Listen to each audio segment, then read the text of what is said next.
New evidence shows the Vatican manipulated the results of a bishop survey in order to restrict the traditional Latin Mass. Independent Vatican journalist Diane Montagna is here with an update. And Synodality is moving right along under Pope Leo XIV. The papal posse, Father Gerald Murray and Robert Royal, are here with analysis. Less than a month after a massacre of Christians in Nigeria, more have been killed in the region. What is driving the violence? Director of the Center for Religious Freedom, Nina Shea and Steve Wagner will join us. And Choir Master Charles Cole of the London Oratory Schola joins me to talk about his new CD, Sacred Treasures of Rome, the World Over. Begins right now.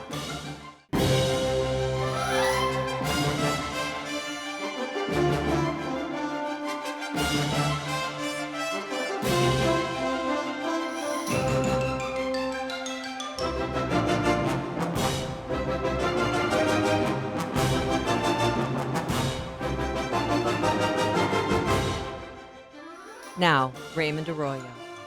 A warm welcome to all of you joining us in the United States and the world over. An important show for you this week. If you'd like to comment, send me an X post. I'm at Raymond Arroyo or at Arroyo Grande Show on YouTube.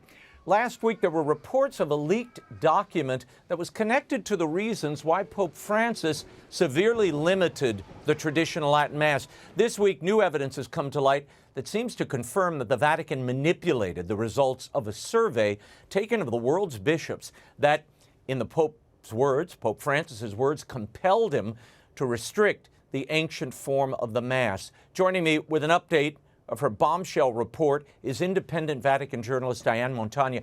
Diane, your blockbuster exclusive last week revealed that, in fact, the bishops of the world did not have a problem with wide celebration of the Latin Mass in their dioceses, yet in both Traditionis Custodes and the accompanying letter all but banning the traditional Mass, Pope Francis emphatically states that the survey results carried out by the CDF, the Doctrine Office of the Vatican, and summarized in their report were central to his decision to crack down on the ancient liturgy. He wrote this: "The responses reveal a situation that preoccupies and saddens me and persuades me of the need to intervene."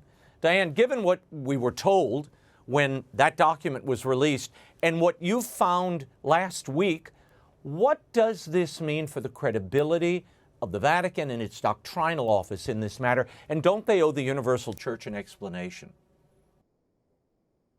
Well, I think that's certainly true, Raymond. You know, what was at the heart of this document, and your viewers will understand that this document was put together as the official report by the Congregation for the Doctrine of the Faith's fourth section. Now, this part of the CDF had been responsible for years for overseeing, and even under Pope Francis, overseeing the implementation of Summorum Pontificum. So they were the department, if you were, the entity within the Vatican most expert in these matters.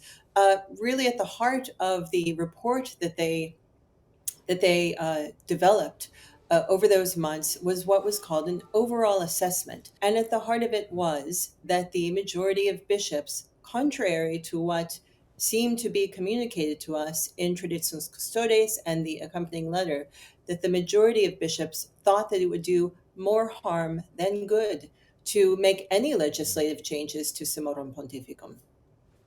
But Diane, why distort the truth in order to justify the Pope's restriction when the Pope could do whatever he liked? He didn't need a survey or the bishop's approval to do this. Yeah, well, that's the mystery of this, Raymond, because the Pope could have come out and just said, I have decided, given my own findings and my own conversations, that it's time to revoke Summorum Pontificum. I think what may have happened, Raymond, is that back in 2020, there was, and I've reported on this, there was a meeting within the CDF at which Cardinal Hidaria, the prefect, was absent because he was sick that day. And it was then at that meeting, I've reported on this, that several of the cardinals started to be very open about their problems with the traditional Latin Mass. That was in January 2020. Your viewers will keep in mind that the survey went out to the bishops in spring of 2020. And then in the subsequent months, this was developed. So my guess is that two things. One, the Pope may have been pressured by some of the bishops, by cardinals, to take a step to restrict the traditional Latin Mass. It could have also been that the Pope expected the results of the survey to show something that they didn't. It may have been a surprise to him, and there have already been, may have been a desire to restrict the traditional Latin Mass. We don't want to speak ill of Pope Francis, but it is well known, even in his autobiography, Hope, that he had some negative attitudes towards the traditional Latin Mass and towards those who are attached to it, calling them backwardists. This week you updated your report, and you say the Vatican Doctrinal Office 2020 summary of this bishop's survey on the Old Mass was in fact authentic. You've uncovered a protocol number for that final report. Now tell us first, why is that important? The protocol number helps because every official document within the Vatican that's developed receives an official Vatican protocol number. So I put a photograph of that, of the cover of the report out. It shows that this was the report issued in February 2020 based on the consultation of bishops, and it has the protocol number. So there can be no doubt really that the document is authentic. At the July 3rd Vatican press conference, which was intended to unveil a new Mass for the care of creation, Holy See spokesman Matteo Bruni was asked about the authenticity of the text that you released. Okay, that seemed to suggest that Pope Francis and the Vatican lied about the results of this survey of bishops. Bruni said the following: "I am not confirming the genuineness of the texts that have been published. This is part of one of the documents on which the decision was based. And this, of course, is very incomplete and a partial reconstruction. Now, the consultation that has just been mentioned was then supported by other documentation and other reports and further consultations that the Dicastery of the Doctrine of Faith has received. But I won't add anything else because this has nothing to do with today's press conference." Now, Diane, I love the part about I'm not confirming, but this is one of the documents that inform the decision, which sounds like a confirmation. What does the new evidence you obtained this week say about Bruni's July 3rd comments, and what do you make of those? Well, it's interesting. Matteo Bruni, and your viewers should keep in mind that this was a press conference that pertained to the Dicastery for Divine Worship. That's why the question was asked, because you had an official from the Dicastery who's now charged with enforcing Traditionis Custodes there on the panel. But what's interesting is that right before, it was Hannah Brockhouse from CNA who asked the question. And right before she asked the question, Matteo Bruni, the Vatican spokesman, welcomes to the press office Cardinal Victor Fernandez, the prefect for the congregation, now Dicastery for the Doctrine of the Faith. So he was also there. So it's clear that this was organized damage control, because they knew that given that there was a press conference, somebody was likely to ask a question. And I want to make it clear, I like Matteo Bruni very much. He's doing his job. This was a prepared statement on a sheet of paper that he read out. But Matteo Bruni said that in addition to the consultation that was done in 2020 by the CDF, that there were other documents. And in fact, he said other confidential reports based on further consultations that were submitted to the Congregation for the Doctrine of the Faith. So wait a second. We didn't hear about that from Pope Francis. We're only now hearing about that from the Vatican press office. Pope Francis only told us, and he was firm about it, that he ordered the consultation, the detailed consultation from the CDF in 2020, and that the results so saddened him and concerned him that he felt he had to do something. So yes, the Vatican is now saying 4 years later that there were further documents that went into this, but that's not what Pope Francis told us. Furthermore, in order for those, and this is what I put out today, in order for those further documents and those further confidential reports based on further consultations to have any weight whatsoever, they would have had to overridden the CDF document. So basically, these further documents would have had to prove that the official CDF document had inaccurately concluded that the majority of bishops wanted to stay the course with Summorum Pontificum. Diane, given all of this evidence that is now coming to light, do you think Pope Leo is going to be compelled to act? And what are you hearing from bishops in Rome? What's the reaction to this? Yeah, well, the story has been quite big. I mean, Nicole Winfield did an excellent article for the Associated Press. So this story has gone all Hmm. over the world. And I think it's of particular interest, certainly to Catholics, but to non Catholics, in part because the FBI was Hmm. investigating traditional Latin Mass Catholics. So it has wide resonance throughout the world. Regarding Pope Leo, I do want to make something clear. I put this out, if you want to call it a divine leak. How did I get this? This has been on my mind for a long time. I prayed to the Lord to send it to me. So maybe, the Lord wanted this out because he allowed for me to have it. And I did it for the good of the church, and I did it for the truth. I think it's good for the family of the church to know the truth about this. And I certainly don't have any intention whatsoever to try in any way to force Pope Leo to do anything or to compel Pope Leo to do Hmm. anything. And no one should. Pope Leo is a good man. He has a deep relationship with the Lord. He's a reasonable man. And he is a man who does not want injustice. So I simply think that there's hope that we could see him do something perhaps in the autumn.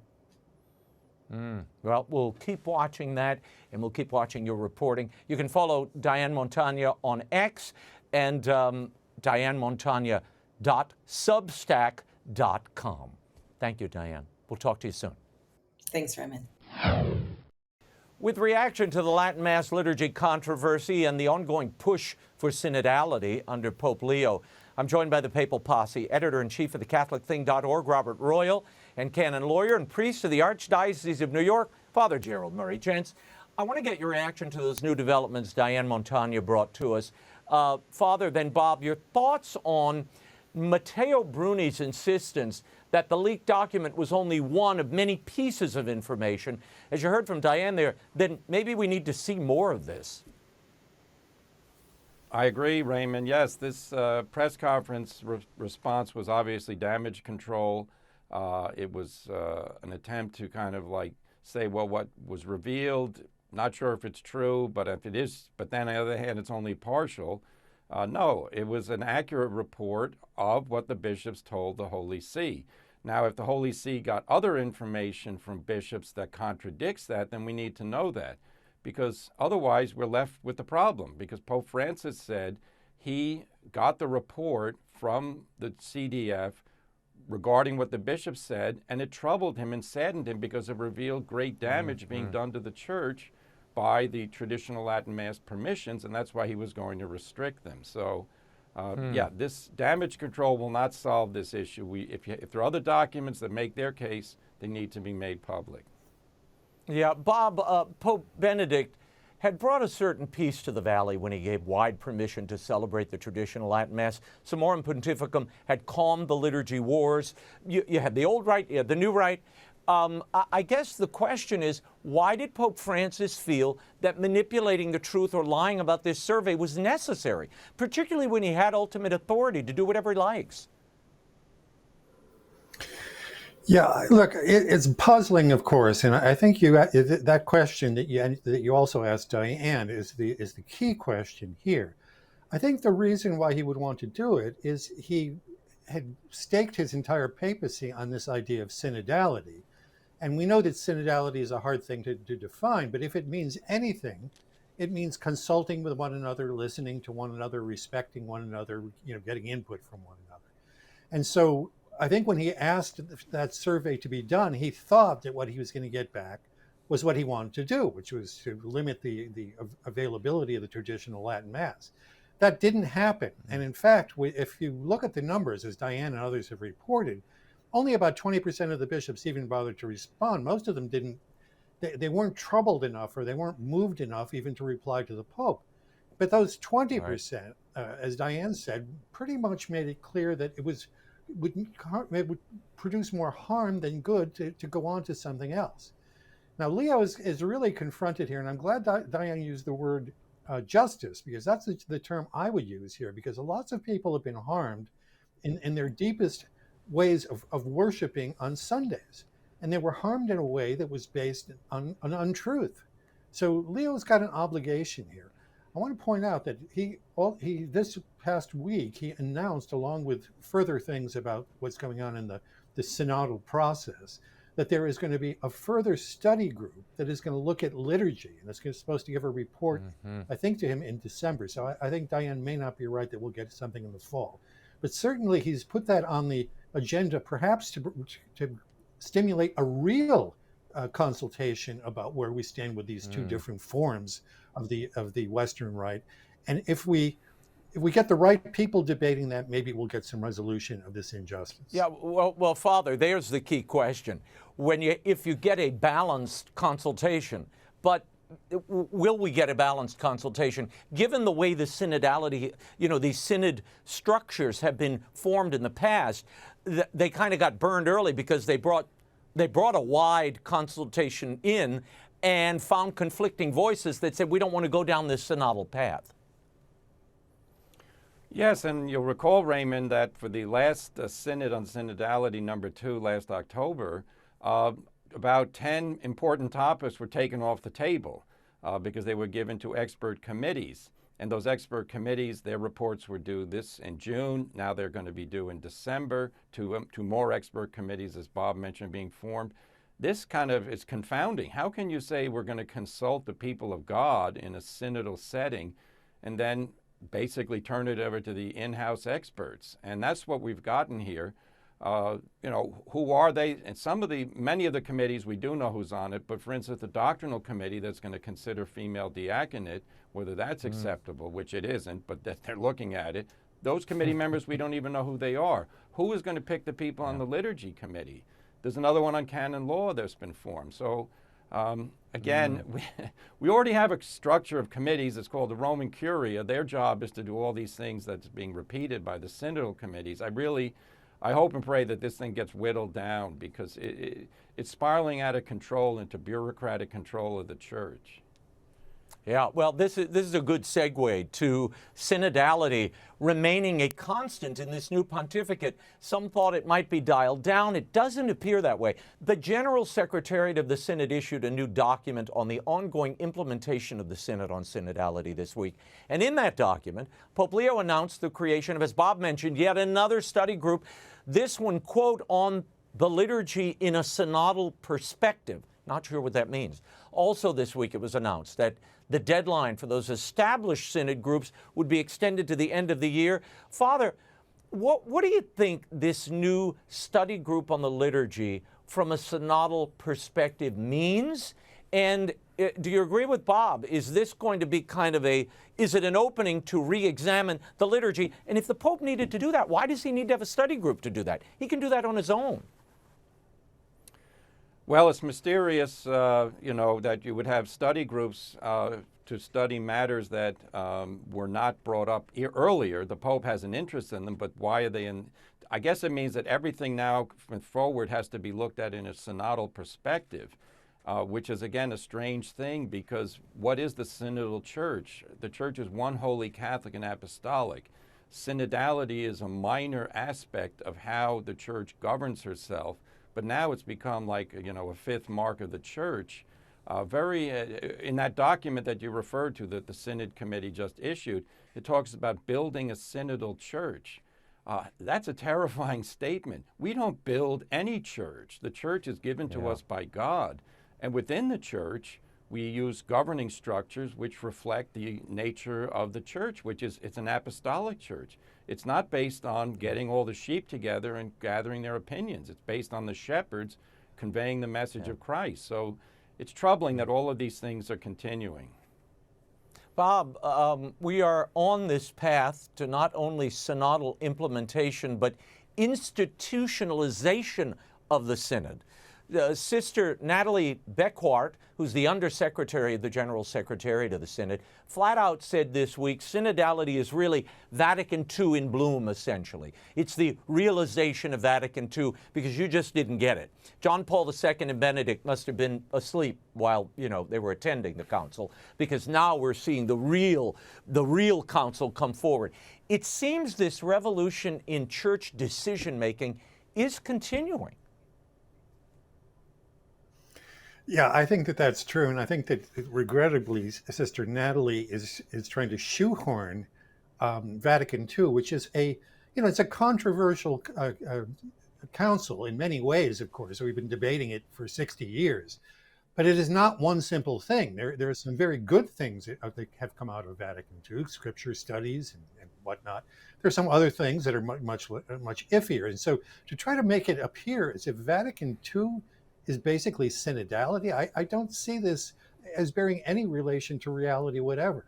And in terms of these study groups that we're talking about now, okay, I think we shouldn't forget that these are groups that will present results to the Holy Father, who can either accept them or he can reject them. You know, he can look at what the so-called experts who have been assigned to these different committees, these study groups, have come up with, but it's he's the one that has to make the decision. So, look, in some ways, as we know, I mean, I live in Washington. We know that committees are things that, or study groups are things that really put off having to make a decision. And the fact that these deadlines keep getting set back farther and farther means somebody doesn't want to have to, take the bit between his teeth and make a decision. And maybe that's what's happening with some of the other ones. But about liturgy in particular, which is the way that people worship, we have a group of people who've benefited from this traditional Latin Mass. And not everybody nobody makes you go to the traditional Latin Mass. You choose to go there, you benefit from it, as long as you respect others. Benedict always used to say, let us allow the largest diversity possible within the parameters of the Orthodox tradition. That's the diversity within unity that the Catholic Church seeks to practice. Father, that thing you mentioned earlier keeps lingering in my mind. As Bob was talking, I kept thinking about it. What we're really, and just so everybody understands, I feel so bad for Pope Leo because it's like he's been dropped in the middle of this new structure that Pope Francis put into place, and it is an innovation. We have to say it. A synod of bishops is when bishops come together and give the Pope their opinion. This synodality is everybody, lay people and nuns and atheists, everybody and their dog coming in and having a say. What position do you think, he's put in because of this pre-existing synodal structure? And what does it mean now that they're saying, hey, it's coming to every parish and every diocese now? It reminds me of Little Shop of Horrors at the end when the little plants start showing up. Here we come for you. It's everywhere. You can't get away from it. Well, no, this is a profound shift, this synod on synodality. Well, number one, back to Vatican II. Vatican II created the Synod of Bishops, and then it was implemented afterwards by Paul VI, and it was a meeting that happened every 2 or 3 years. And then the meeting was over, and then they brought up a new topic the next time. Now this is going on. It's become a process, and they talk about it in such ways. And now we're getting detailed instructions for further meetings, and they're going to have assemblies and dioceses, nations, and continental. But, the interesting thing is apparently the synod's not good enough because they've canceled the one for 2028, and they're replacing it with something called the Ecclesial Assembly. So they announced a new structure at the universal level of the church, but they didn't tell us what it is, who's going to be part of it.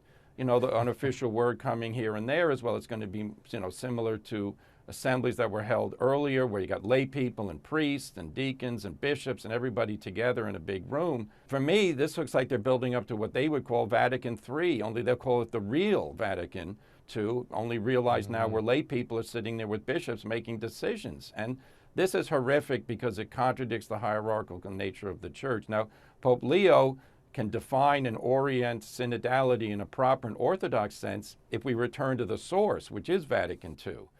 Because, it's quite clear the Synod of Bishops is a synod of bishops. And bishops were not chosen by the people. Bishops are successors of the apostles, and they receive their office, and they're ordained, and then they're sent out to govern the flock, not the other way around. Yeah, Father, it's also quite clear that, if we want to have a definitive ruling, and Bob mentioned this a moment ago, if you want a definitive ruling on female diaconate or a married priesthood, you got popes who've been signing off and opining on this for centuries, including the last two guys who said, case closed. Church has already decided this. It can't happen. Why not just quote them and move on? This whole idea that we're studying and we're opening and you come in, it leaves the door open, and it sends out the signal that somehow doctrine and practice is up for grabs if we just wait long enough. And that I find, as a Catholic, troubling. Bob, I'll give you the last word on this. Yeah, it's interesting that Pope Francis is regarded by many people as a progressive. There are elements in his papacy that are clearly in that direction, and there are others that are more traditional. And a lot of the people who expected a great deal from him were saying openly that they were disappointed when he died. And so what we have, I think you're exactly right, Raymond. It goes to the point that this document that just came out this week says we have to take all points of view into account, including the people who dispute the very idea of synodality. Now, that's really something to say, that we haven't really seen that element taking place officially within the process that they now have, which is a very, very managerial kind of approach to things.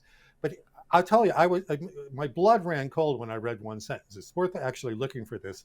They say that we have to look at the resistances and the obstacles, including our own resistance to this process. So it's a kind of almost, I don't know, ideological training of people that we're supposed to look at ourselves and say, because we have resistances, there's something wrong with us? No, maybe that there's something that has to be asserted about the way that the church is functioning. And I hope that Leo, he's trying to, I think, introduce a different tone or a different spirit about this synodality. But the very root of this is very, very troubling. And I hope they look very carefully at that as the process goes forward. Yeah, we'll obviously keep watching this, but it is troubling when you focus on exactly what's happening. Beyond the words, beyond the committees, and beyond all the kind of surface talk, it's a replacement of papal authority. That's really what it is. It's an expansion and a hijacking of papal authority. Father, a couple of curious developments by bishops this week. One in the Czech Republic. The other in the Diocese of San Bernardino, California. The bishop in each diocese has ruled to suspend Sunday obligations to attend Mass. In the case of the Czech bishop, he's lifting the obligation because of the shortage of priests and the burden it can place on Catholics who have long commutes to a parish to get to Mass.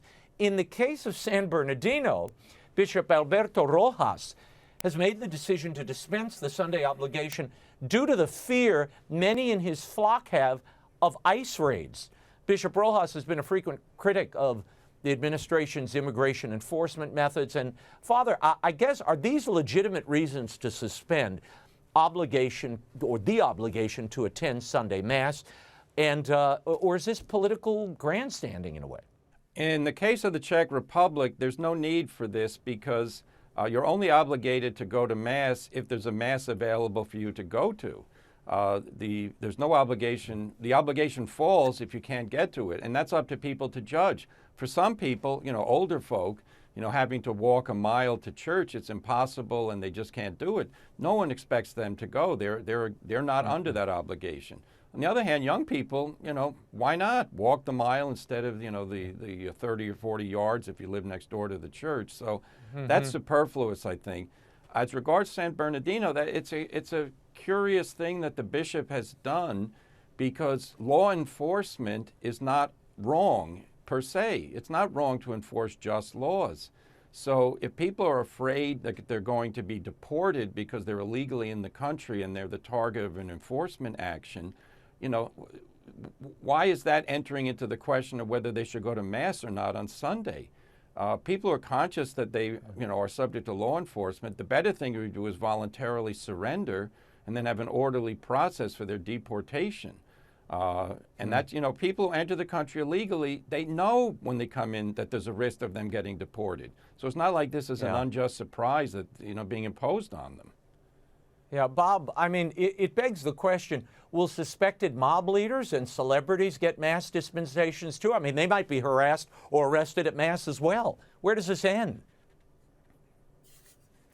It's an interesting way of putting it, Raymond. Yes, I mean, it's clear that this is a kind of almost a virtue signaling, except I can't imagine what the virtue is here other than a kind of a political stance that this particular bishop wants to take. I mean, there are all sorts of reasons for criticizing what our government does, but to take a group of people and tell them that they don't have to respect the idea of keeping holy the Lord's Day because they came illegally and broke the law here in the United States. It doesn't make sense to me. Yeah, no, I agree. I think there's something off here, and then where do we draw the line? What other people, what other Catholics who, are in violation of the law that showing up at Mass might make them a target? I mean, come on. And speaking of politics, the USCCB has spoken out against President Trump's big, beautiful spending bill, despite the fact that it contains a very significant piece of pro-life legislation, the defunding of abortion giant Planned Parenthood. For 1 year, all Medicaid funds are barred from Planned Parenthood. Now, that's in addition to any funds going to them for abortion services. Despite the provision, the USCCB president, Archbishop Timothy Broglio, issued this statement. My brother bishops and I have repeatedly and consistently urged lawmakers to use the budget reconciliation process to help families in need and to change course on aspects of the bill that fail the poor and vulnerable. The bill as passed will cause the greatest harm to those who are especially vulnerable in our society. Father, then Bob, who's more vulnerable than the unborn? The unborn threatened with death, and when the government paying for it, yeah, they're the ones who need to be protected. Unfortunately, this confirms a trend that we've seen, throughout my lifetime, which is that the bishops endorse in these broad terms the Democratic Party agenda, which essentially is geared toward a welfare state mentality. And when he talks about taking care of the poor and vulnerable, well, the bill's goal is to increase economic output and thereby to make economic opportunity available for more people. Whether it achieves or not is a secondary matter. But the bill is not designed to hurt poor people. It's designed to promote economic liberty in this country. That's certainly a value we should think about. But yes, if you're stopping the funding of Planned Parenthood, which has been a nightmare, evil policy of our government for decades, we ought to stand up and rejoice and give thanks to the president. Yeah, Bob, a judge, by the way, just placed a restraining order on that clause to show you that it does have teeth in it after Planned Parenthood sued the government because they want their Medicaid dollars. I'll give you the final thought on this. Yeah, our bishops even cite statistics, and we always know that numbers are not everything when it comes to these moral questions.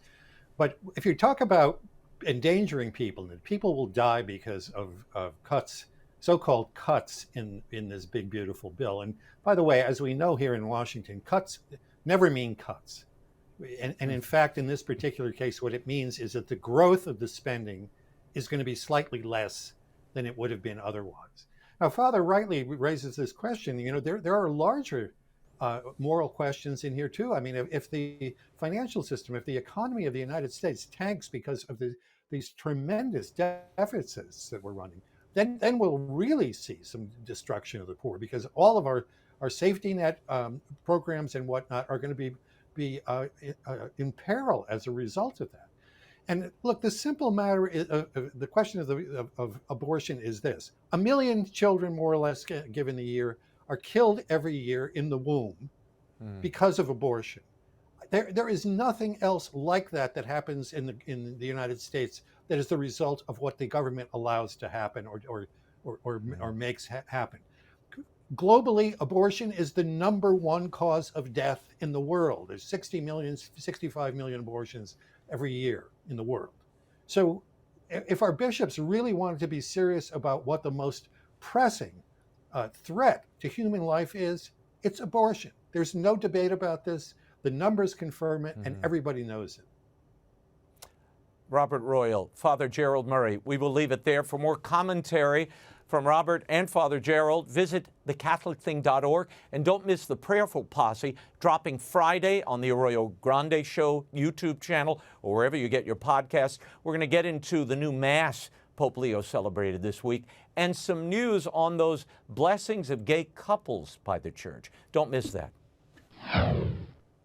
This week on the Arroyo Grande podcast, there is a new Superman movie in theaters, but the director, James Gunn, has kicked off the release, saying it's about immigrants and politics. Well, those comments ground the Man of Steel at the box office. I talked to film critic Christian Toto about what it all means. Why the abandonment of the core of this character? The American way. What's so dirty about that? Yeah, I don't know. And I don't think that saying it is going to chase anyone away, but going out of your way not to say it definitely leaves a bad taste in your mouth. I think it just does. And can't we have an American hero? It's okay. If you live in Italy, if you live in Spain, other countries, you can appreciate an American hero who fights for justice. That's why is that repulsive? It's not. They could say, okay, this is an American character who happens to be very entertaining, who I've followed for years, and that's okay. If there was a Spain-based hero who was very loyalistic to his country, and we loved him for years, then I wouldn't be upset about that. I'd go see that movie. The entire Arroyo Grande Show is on YouTube at Arroyo Grande Show, or wherever you get your podcasts, Spotify, Apple, iHeart. Be sure to check it out. Subscribe so you don't miss a show. Visit RaymondArroyo.com for all the links. Christians in Nigeria were hit with brutal jihadi attacks this summer. In Nigeria's middle belt state of Benue, there was a large Christian population. An estimated 200 displaced Christians were murdered as they slept. As horrible as the details of this are, the violence against Christians in the region seems to be on the rise. Here to discuss all of this and more, Director of the Center for Religious Freedom at the Hudson Institute, Nina Shea, and President of Solidarity with the Persecuted Church, Steve Wagner. Thank you both for being here. Nina, those 200 Nigerian Christians were murdered in Benue State. The perpetrators first targeted St. Joseph's Church in Yelawata. Tell us what we know about that June attack. What drove it? Well, we know that they invaded. These are Fulani herders. They attacked a town, an agricultural town in Benue State, as you said. They came at midnight. They attacked for 3 hours. We know that there was a military forward operating base, if you will, there. And those soldiers did not leave their base. They shot into the dark. They didn't know what they were shooting at because they didn't have the proper equipment. They were ill-prepared and ill-trained. As a result, 200 people were actually killed there. They were sleeping in the marketplace. These were displaced Christians. They had already been displaced by prior attacks from other, or maybe the same Fulanis. The Fulani herders came on motorcycles carrying AK-47s. That means that someone is supplying them with these guns. Guns are illegal in Nigeria, but they're allowed to have them. They claim to be herders that are using traditional grazing routes through Nigeria to feed their herds. But these are not, they're snatching land. They're grabbing the land. They're driving the Christians off the land. That's what they want to do. The government seems to be complicit in this, in the sense that they don't protect them, the Christians. This is an attack of Muslims, apparently Islamicized or radicalized Muslims who are shouting the holy war cry of Allahu Akbar as they kill. And that's how they know who they are. Actually, that's how the survivors are able to identify them. And the Christians are driven off the land. This is happening village after village after village, and they never can go back home. Once they're driven off, the land is not theirs anymore because the government doesn't return them. Stephen, you're the president of Solidarity with the Persecuted Church. You were recently in Nigeria. Tell us about what you saw there, but also give us some insight into the complicity here between the government and these so-called herdsmen. They're actually jihadis. Well, Raymond, thank you for your attention to the greatest humanitarian crisis that nobody's talking about. The situation is really dire, and Nigeria is a fascinating country. It's already the biggest in Africa by terms of population. It's number 6 in the world, and it's projected to overtake the United States to be the 3rd largest country in the world. So it's a prime target for, as you said, the Islamic jihadists. And that is what's going on. There's an Islamic jihad targeting Christians for the purpose of turning Nigeria into a thoroughly Muslim state. Having visited there, having seen the place, I was there before this massacre that Nina talked about, but I was in the same location, and I can tell you that the government is complicit. The thing that's probably hardest for Americans to understand is, for Christians, there is no rule of law in Nigeria. When these teenagers on motorcycles show up at night with their AK-47s, as Nina described, drive people from their homes, the individuals can't pick up the phone and call the police. If they tried this, the police would say there's nothing we can do. There is no official response to defend Christians in Nigeria at this moment. And we have, therefore, a situation of 3 million Christians in internally displaced persons camps. Now, there's a game of moral equivalence going on there, saying, well, you know, both sides are at fault, blah, blah, blah. Raymond, I asked when I was there, I was taken to an IDP camp. IDP camp is merely somebody who hasn't crossed a refugee who hasn't crossed an international border yet. And I was shown these camps, which, as I say, in total contain 3 million people. And when I finished the tour, I said, okay, now show me the Muslim IDP camp. And it's kind of a bad joke because there isn't one. There are no Muslims living in IDP camps to speak of. It's an entirely Christian phenomenon. And the government of Nigeria needs to step up to the plate and protect its citizens. Yeah, well, I want to play a testimonial from a Nigerian priest and get your reaction. Watch this. Their ultimate goal is to kidnap the Christian. They will kill me if they kidnap me again. What I have is to serve the Lord.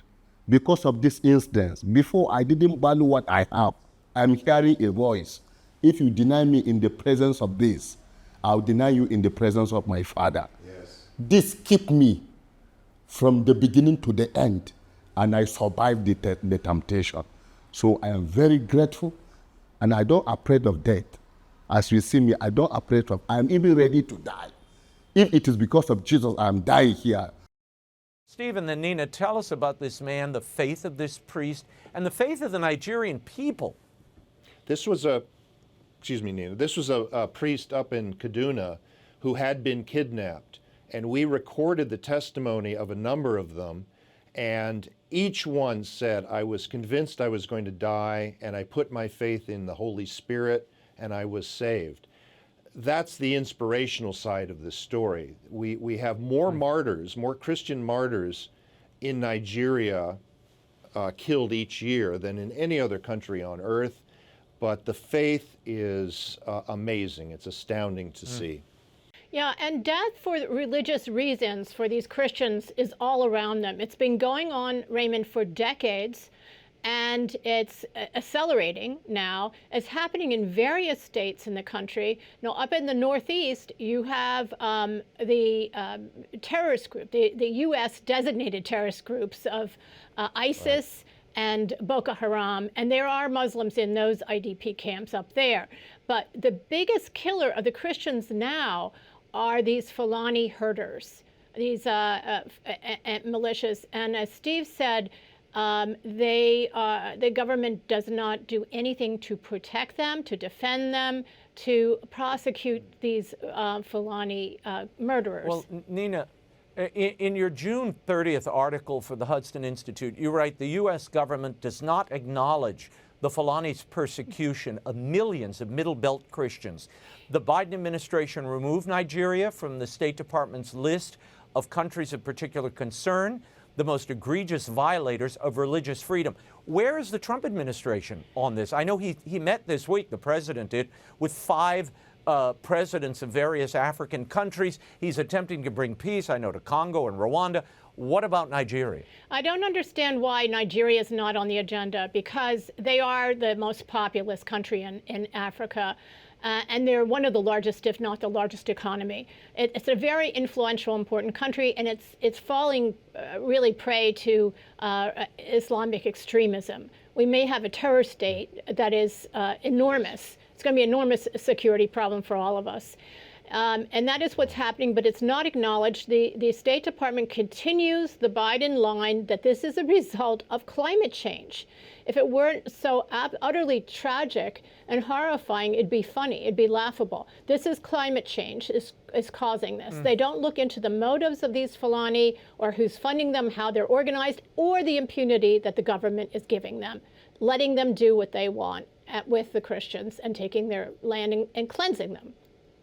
Yeah, Steve, what should the U.S. government be doing to help to end this violence in Nigeria? I mean, certainly the country of particular concern designation needs to be restored for Nigeria.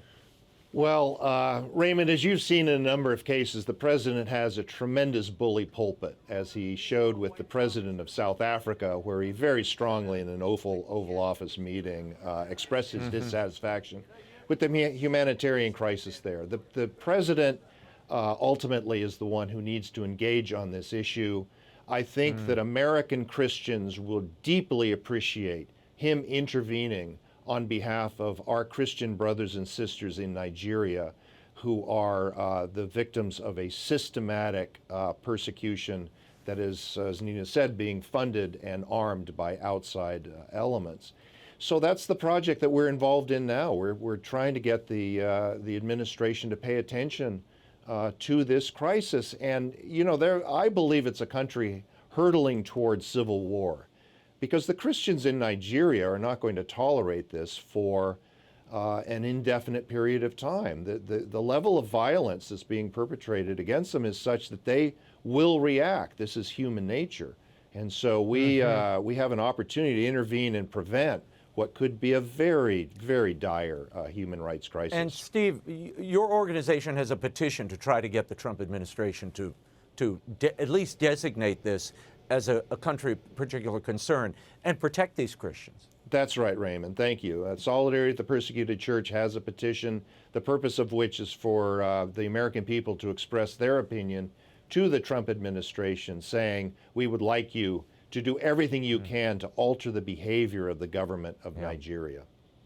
And Raymond, Nina, go ahead. Can I just add also that, Raymond, if your viewers could contact their member of Congress and have them sign on to co-sponsor House Resolution 220. Congressman Chris Smith, whom we know is a good Catholic and is concerned about this. He's head of the Subcommittee on Africa in Congress. He has a resolution that says, recommends to the State Department to name it a country of particular concern. And that is very important to put pressure. Yeah, I want to move on for a moment, Nina, and talk about Sudan. Last month, 3 churches were bombed in El Fasher, the capital of Sudan's North Darfur state. 2 separate attacks by the Rapid Support Forces, and they targeted churches including the Sudanese Episcopal Church, the African Inland Church, and the Roman Catholic Church. At least 5 people were killed in the bombings on June 9th and 11th. Dozens more were injured.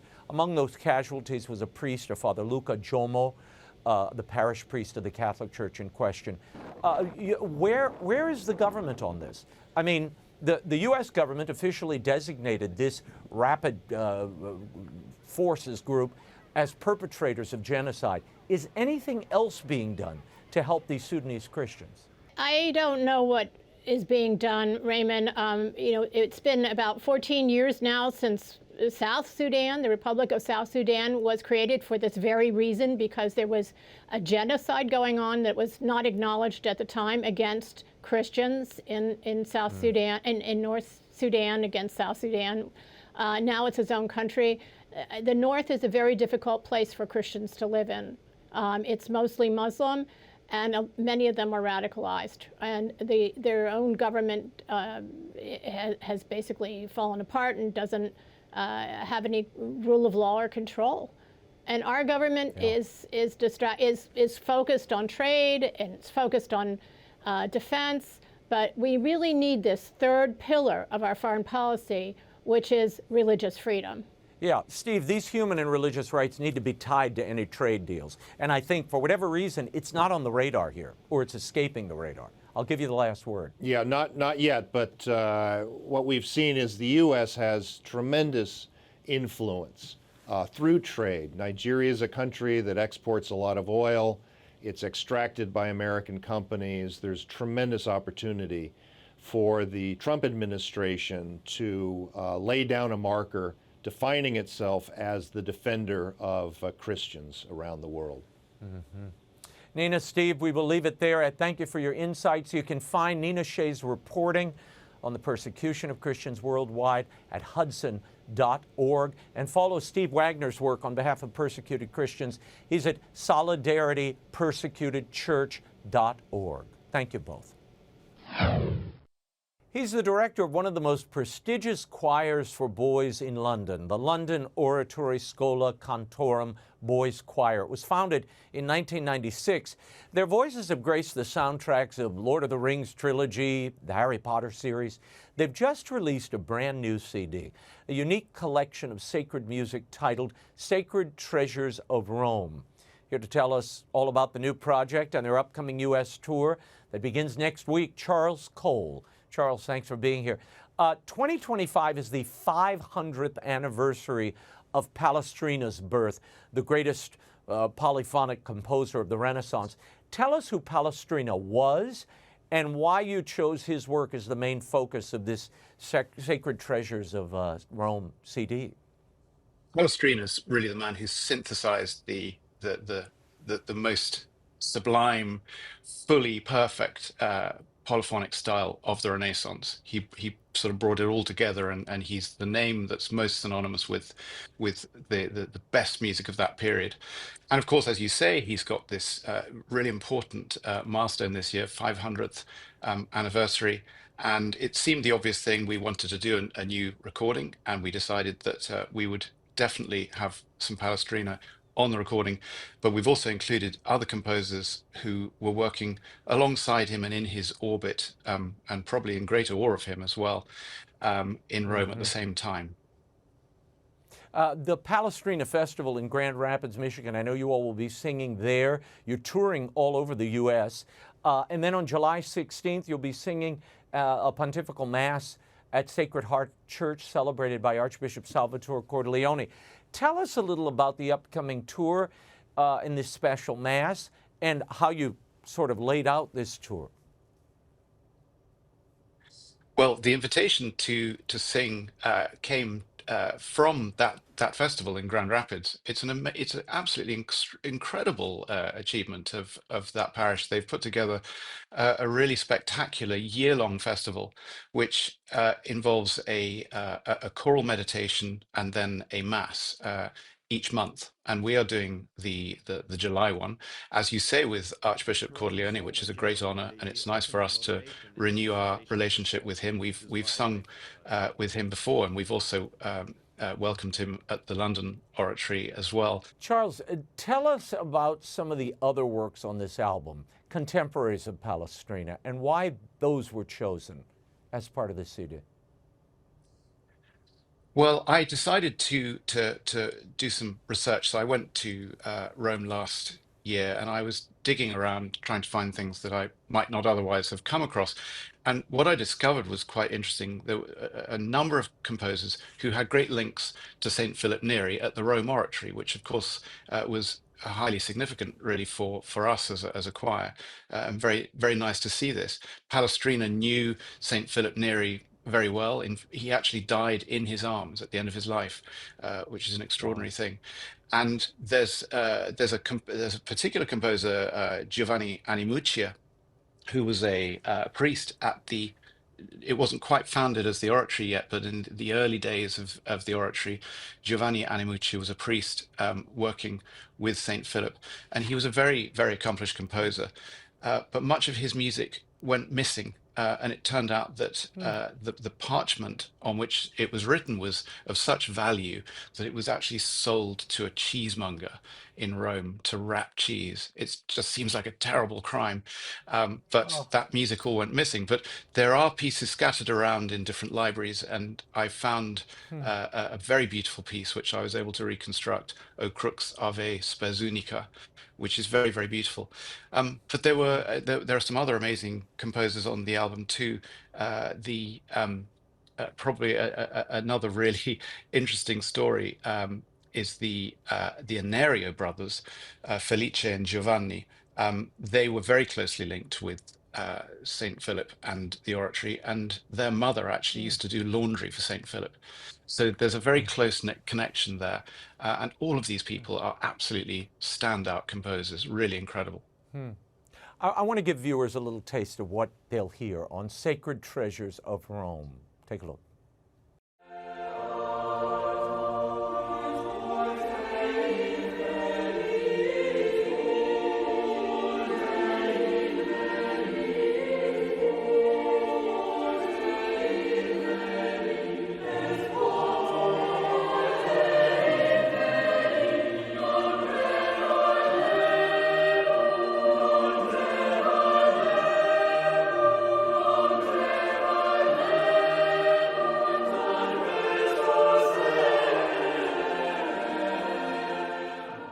Charles, before we run out of time, talk to me for a moment about sacred music and how important it is to preserve it, not only in the liturgy, but in the wider culture, particularly at a time when traditional forms of the liturgy are under attack, being suppressed, even within the Church.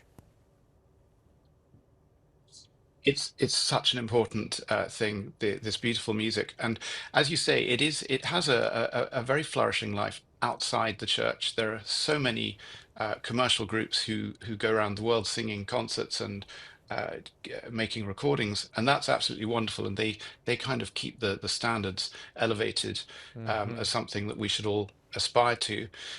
Liturgically, as you say, it's much harder to achieve. You need to be very, very committed to want a liturgical program that is going to involve music of this kind of level.